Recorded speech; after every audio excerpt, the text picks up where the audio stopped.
Paano mamatay ang tao? Paano naman mamatay ang tao sa K-drama?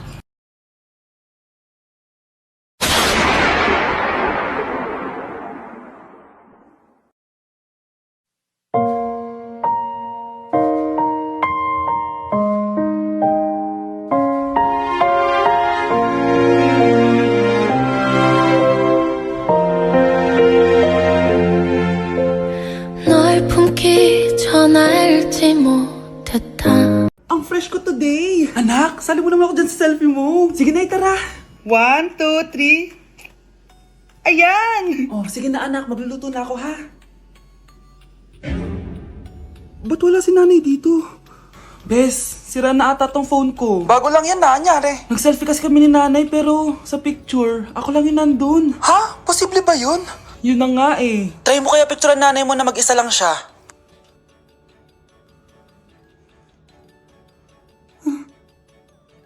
Wala talaga siya. Anay, bakit mo ako pinipicturean, anak? Sabihin mo sa akin yung totoo, Nay. Ano ka ba? Bakit hindi kita makita sa mga picture? Ha? Patingin. Oh, nandito naman ako ah. Ano sinasabi mo, anak? Alam mo, anak, kumain ka na doon. Gutom lang yan. Scarlett, mag-ingat ka sa nanay mo. Ha? Bakit po, tita? May malalim na dahilan kung bakit hindi siya nakikita sa picture. Alam niyo po yung tungkol dun? Sige na, baka makita pa ako ng nanay mo. Kaaway ako nun. Tita! Oras na para malaman mo kung sino ka talaga, Scarlett. Mukha ka na namang stress, anak. O eto, mawawala yung iniisip mo. Ano to, Nay? Gatas lang yan, ano ka ba?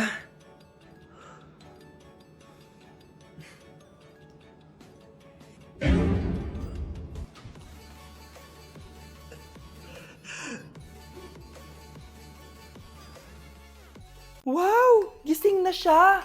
Ang pala mo nandito sa bahay. Nay, wag ganyan please. Alam mo, bilib din ako sa'yo eh. Wala na nga tayong makain, nagpabuntis ka pa. Buti pa yung anak ni Rosa, pag-aaral ay natupag. Nakakawalang gana! Yan, umalis ka! Diyan ka magaling! Kasalanan mo to! Sinira mo yung future ko! Ate, please, tigilan mo yan. Walang kasalanan yung bata. Hindi! Dahil dito, galit sa akin si nanay. Kaya dapat mawala na to! Ate, wag! Ate! Anak, kain ka na. Nay? Sorry anak ha sa mga sinabi ko. Hayaan mo, babawi ako sa'yo ha. Thank you, Nay. Nay, sumasakit yan ko. Nay! Oo, yung pinag-usapan natin ha. Hihintayin ko lang mga anak tong babaeng to. Pag nabigay ko na yung bata, ibigay mo na agad yung pera sa akin ha. Palak ibenta ni nanay yung anak ko. O anak, okay ka lang? Walang iya ka, Nay! Ang sama mo! Akala ko, totoo nagbago ka na. Pera pa rin pala yung nasa utak mo. Abay, bakit? Wala ka nang pakinabang dito. At least yung anak mo, mapapakinabangan ko. Wala ka namang papakain dyan eh. Napakasama mo! Lalayas na ako sa impyernong to! Sige, lumayas ka! Sino tinakot mo? Tignan natin kung saan ka pupulutin. Hello, Bes. Hello, Bes! Kilala mo ba si Edward? Oo, Bes. Siya yung ama ng dinadala ko. Mayaman pala sila, Bes. Gusto kanyang makita kasi gusto niyang panagutan yung baby mo. Talaga? Oo, Bes! Ito na yun, Bes. Bes, hindi mo na kailangan magtiis na nanay mo. Hindi pwedeng anak ko lang ang makikinabang sa yaman ng lalaking yun. Dapat ako din. Nay, tingnan mo tong balita. Oh, ano yan, anak? Nanalo tayo ng loto, Nay! Mayaman na tayo? Oo, Nay! Teka lang, ipapost ko to. Nanalo kami ng loto. Mag-ready na ako, anak. Madami-dami ata tayong bibilangan ng pera. A few moments later. Anak, tara na! Kunin natin yung pera! Hello. Nakita ko yung post mo. Nanalo pala kayo ng loto, ah. Oo. Ba't pala andito ka? Di ba crush mo ko? Liligawan sana kita. Che! Di ba nireject mo ako dati? Peperahan mo lang ako eh. Hoy, lalaki ka! Alam ko na balak mo. Porket nanalo kami ng loto, jujuwain mo na tong anak ko? Hindi ko naman po peperahin yung anak nyo. Ay, oo, Mari. Hindi naman peperahan ng anak ko yung anak mo. Oh, ba't nandito ka? Makikipag-close sana ako sa'yo kasi magiging bilang ka na ng anak ko. Ay, tiilan nyo kami. Peperahan nyo lang kami. Lumayas kayo dito. Nabasa niyo na ba yung balita? Mali daw yung lumabas sa loto. Kayo yung panalo. Kami yung nanalo. Mayaman na tayo! Hindi kami yung panalo. Nay, magiging mahirap na tayo ulit. Paano ba yan? Kami pala yung panalo. Lalayas na kami, ha? Sandali lang, Mari. pag-usapan natin yung kasal ng anak natin. Oo, ilang anak ba gusto mo? Walang ikakasal! Peperahan nyo lang kami. Mare, hindi naman sa ganun. Ngayong kami naman nanalo, gusto mo ikasal kami? Ang pangit kaya ng anak mo. May balita na naman. Sila daw ulit yung panalo. Ano? Hindi kami panalo? Bali na naman. Kayo pala yung panalo. Mayaman na tayo ulit, anak. Oh, paano ba yan? Mayaman na kami ulit. Tara, ikasal na tayo. Magutom kayo. Layas! Bye! Nay, kasama ko po yung crush ko. Hello po, tita. Saktong-sakto, nagluto ako ng masarap na pagkain. Talaga po, Nay? Halika dito, kumain muna kayo. Sige po, tita. Oh, ito, masarap yan. Ako nagluto niyan. Mapapadami na lang po kain ko nito, Nay. Ang sarap nga po, tita. Di ba, Vic? Tita, nabubulunan po anak nyo. Anak! Anak! Anak! Anak! Anak! Anak! Anak! Anong gagawin natin, tita? Tumawag ka ng doktor! Sige po, tita! Nandito na ako! Dok, bilisan niyo, Dok! Na paano siya?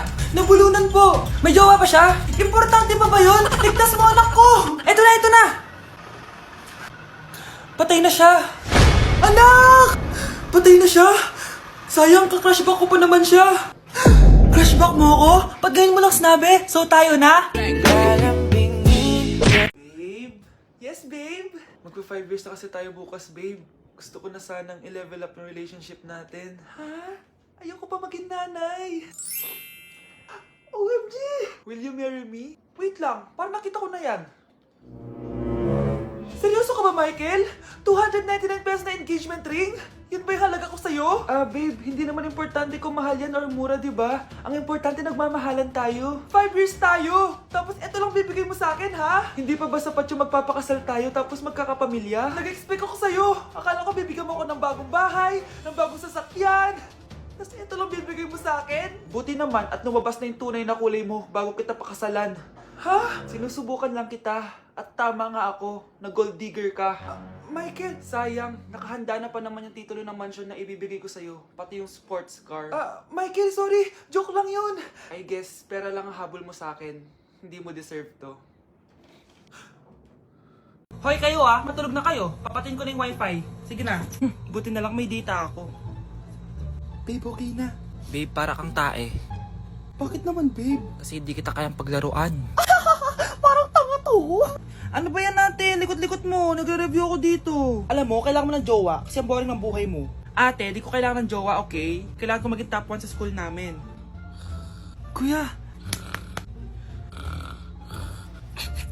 Sino ba naman tao natutulog na nakasalamin? Ngeta naman, Kyle! Natutulog ako, di ba? Hindi ako yun natutulog ako eh. Kung ayaw matulog, magpatulog ka. Ba't ang ingay ng mga batang yun? Teka lang.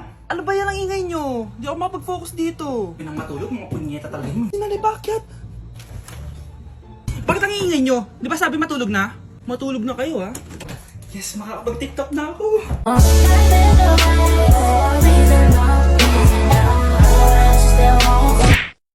Love, sorry, di ko sinasadya. Okay ka lang? Okay lang ako, love. Ikaw naman kasi, sinasabayan mo yung init ng ulo ko. Alam mong ayaw ko yun, nasuntok tuloy kita. Sorry. Okay lang, next time wag mo nang gagawin ha. Tara na, bihis ka na. Kakain tayo sa labas. Anong gusto mo? Kakain tayo sa labas. Sige, tara. I love you, Bebu. I love you too. A few moments later. Oh anak, ba't may pasa ka sa mata ha? Nay, wala to. Sinaktan ka ng jowa mo, no? Manda sa akin yun. Physical touch kasi yung love language niya, Nay. Parang ikaw lang. Okay lang ako, wala to, Nay. Anong ako? Hindi ako ganyan sa'yo, ha? Lu, ikaw nga kapag pinapalo mo ako, sinasabi mo mahal mo ako. Wala to, Nay. Mahal ako nun. Ganon. O sige, dahil mahal kita, dadagdagan natin yung nasa mukha mo! Nay! Nakipag-break na po sa akin yung jowa ko! Disturb! Alam mo nang manloloko yung jowa mo, sige ka pa rin na sige! Ikalma mo yung ko Nagmamahal lang naman po ako, Nay eh! Kung yayaman tayo sa pagmamahal mo, go! Magpakatanga ka! Grabe naman po kayo, Nay! A few moments later. Bakit mo ko iniwan, Joshua? Joshua! Anak, di ba heartbroken ka? Meron ako binaling CD sa Quiapo. Pakinggan mo, anak, ha? Sige po, Nay. Bibitaw ng mahinahon ako ba? Joshua!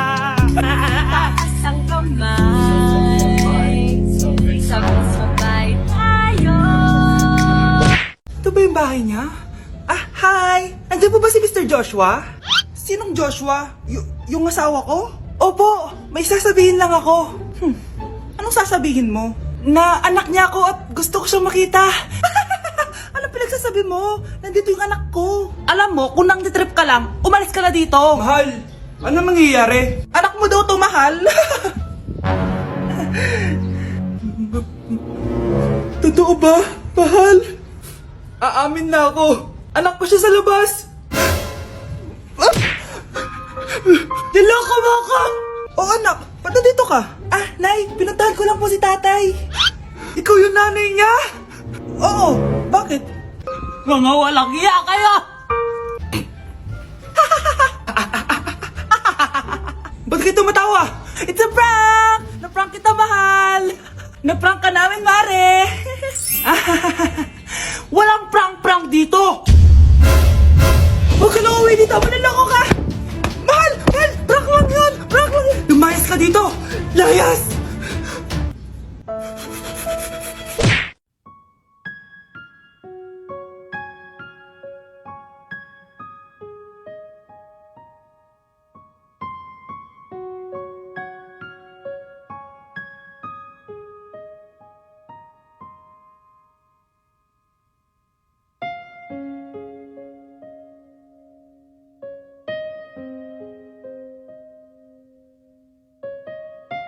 Anak, magpagaling ka lang ha. Nay, ayoko na dito sa hospital. Ang daming may sakit. Kailangan mo nang gumaling, Scarlett, para makapag-date na tayo ulit. Oo, babe, magpapagaling ako. Hello. Kamusta na po siya? Doc, okay naman po siya. Pwede na po ba kami lumabas ng hospital? May bad news ako sa inyo. Nay, bad news daw. Hindi naging maganda yung mga resulta ni Scarlett. 3 araw na lang siyang mabubuhay. Hindi pwede! Ayoko! Ha? Mamamatay na ako! Huwag mo sabihin yun, Scarlett. Magpapakasal pa tayo, di ba? Magkakaanak pa tayo, di ba? Hindi ka mamamatay, anak. Gagawan ko ng paraan. Hindi pwede mamatay anak ko. Hindi pwede mamatay anak ko. Tita, una na po muna ako. Gabi na rin po eh. Sige po. Wala na akong choice. Kailangan kong gawin to. Para sa'yo, anak. O anak, kainin mo muna to para gumaling ka na. Sige po, Nay. Sarap. Kain ka lang, anak, ha? Hello. Kamusta siya? Dok, parang lumakas ako ngayon. Talaga, anak? Malakas ka na? May good news ako sa inyo. Naging okay lahat ng results ni Scarlett. Grabe, parang himala. Pwede na kayong lumabas dito sa hospital. Makakalabas na tayo ng hospital, Nay! Oo, anak! Gagawin ko lahat para sa'yo, anak. Sa wakas, nakauwi na din tayo, Nay. Namiss ko tong bahay natin. At dahil dyan, pagluluto kita ng paborito mong ulam, anak, para di ka na magkasakit. Grabe, ang sarap naman neto, Nay. Parang kakaiba yung karne neto, pero ang sarap. Kain ka lang, ha? Teka, Nay. Dumating po ba yung boyfriend ko? Nandito siya, anak. Totoo, Nay? Nasaan siya? Babe! Ayan siya. Kinakain mo.